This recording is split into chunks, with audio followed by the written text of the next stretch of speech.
Praise the lord. ప్రభువునందు ప్రియ సహోదరి సహోదరులారా, యేసుక్రీస్తు నామములో మీకు శుభాలు తెలియచేస్తున్నాను.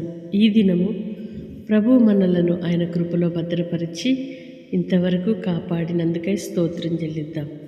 దేవునికి థ్యాంక్స్ చెప్దామా?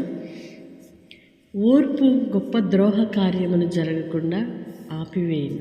అవును, మనము ఓర్పు కలిగి ఉన్నప్పుడు, సహనము కలిగి ఉన్నప్పుడు మనకి మంచే జరుగుతుంది.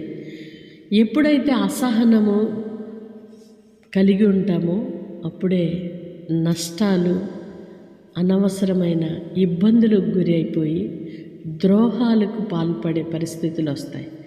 దేవుని వాక్యం సెలవిస్తుంది, ఓర్పు ద్రోహ కార్యములు జరగకుండా చూస్తుందని. ప్రియ సహోదరి సహోదరుడా, నీవు దేనిని బట్టి తొందరపడుతున్నావో, ఆవేశపడుతున్నావో, అనాలోచనగా నిర్ణయాలు తీసుకుంటున్నావో, దేవుని మార్గములలో ఆయన యొక్క ఆలోచనను కోరుకొని నిదానించి ఆయన కొరకు నీవు ఎదురు చూసిన ఎడల దేవుడు నీ జీవితంలో గొప్ప కార్యములు చేయువాడై ఉన్నాడు.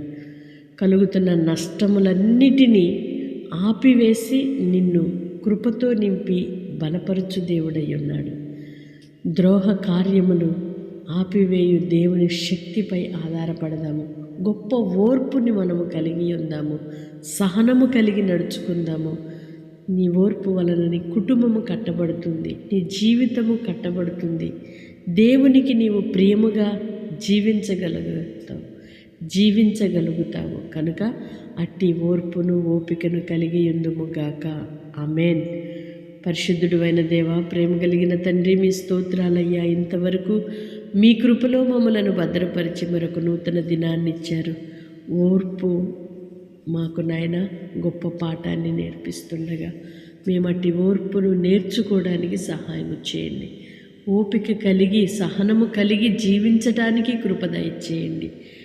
ఆవేశము వలన అనేక నష్టాలు అయ్యా, వాటన్నిటి నుండి నీ పిల్లలకు విడుదలనిచ్చి నాయన సహనమును, ఓపికను దయచేసి మీ నామానికి సాక్షులుగా నిలువబెట్టుమని యేసయ్య నామములో ప్రార్థిస్తున్నాను తండ్రి.